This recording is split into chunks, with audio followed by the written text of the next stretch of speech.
వారి జీవితాన్ని పరిశీలించుకుంటానికి అవకాశం. ఇంకొక వర్గం విన్నాం, డివోషన్ విన్నాం.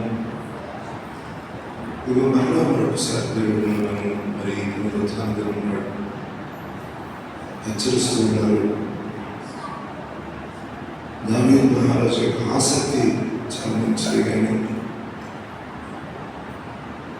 ఆయన అన్యులైనటువంటి వారు ఏ విధమైన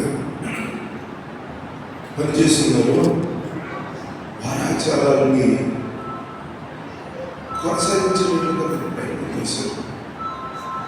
చూడండి, వాళ్ళు ఎడ్లబండి మీద పంపిస్తే మదసాన్ని ఆ ఫిలిష్తీయులు వీరు కూడా ఒక ఎడ్లబండి మీద తీసుకుని రావాలని చూస్తానన్నారు.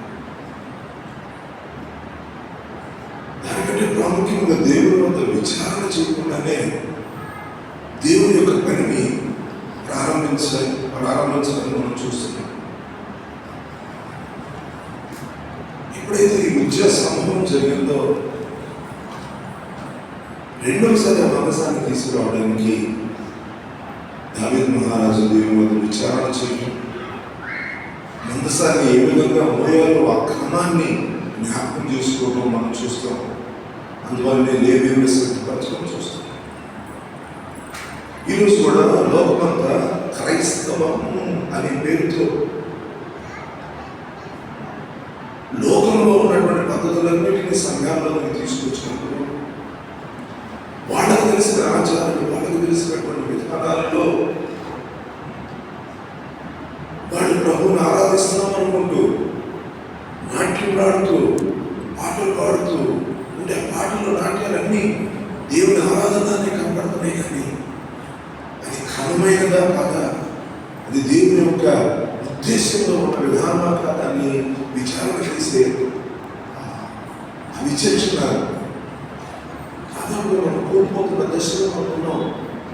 కానీ దేవుడు మనకి ఇచ్చినటువంటి ఆ గొప్ప ఆ నిరీక్షణ ఏంటంటే ఎప్పుడు శేషమును ఆయన నిలిపియే ఉంచుకున్నాడు.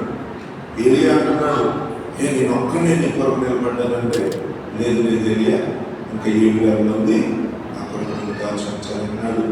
అటువంటి 7,000 మందితో మనం కలుసుకునేటట్టుగా మనం చిన్న ప్రార్థన చేసుకున్నాం. ఆయన క్రమాన్ని భయభక్తులతో మన విశ్వాసంలో కొనసాగుతూ ఆయన యొక్క ఉద్దేశాలను ఈ భూమి మీద నెరవేర్చే రాజులైన యాజక సమూహంగా మనల్ని ప్రభు సిద్ధపరచినట్లుగా ప్రార్థన చేసుకుందాం. తండ్రి నీకు స్తుతులు, స్తోత్రాలు, వందనాలు ఆయన. 2 వాక్య భాగాల ద్వారా మీరు మాతో మాట్లాడుతున్నారు. మా విశ్వాసం ఎవరి మీద? మా విశ్వాసం ధర్మం మీద, మా విశ్వాసం మీద దేవుడు తమ విశ్వాసం మీద విశ్వాసం ఉంచాలని బోధించే రోజులు మేము చూస్తున్నాం. మా విశ్వాసం మా కొరకు ప్రాణం పెట్టి ఆయన మమ్మలను పరిశుద్ధులుగా చేయడం కొరకు నీ రక్తాన్ని చిందించిన అయ్యా నీ బలియాగం నీ మీద ఆయన మా విశ్వాసం ఉన్నట్లుగా మా కన్నులు చెప్పమని వేడుకుంటున్నాను. అయ్యా అదేవిధంగా నా ప్రభు ఆయన నిన్ను ఆరాధించడంలో, ఆయన నిన్ను మహిమపరచడంలో అన్యులు ఆయన కుడి ఎడమలో తెలియనటువంటి వారు ఏ విధమైనటువంటి విధానాలు పాటిస్తూ ఉన్నారో ఆ విధానాలు లోబడిలో పడిపోకుండా అయ్యా నిత్యము నీ వద్ద విచారణ చేసే పనిచేసేటువంటి దావీదు మహారాజు కూడా తన యొక్క ఆయన సంతృప్త జీవితంలో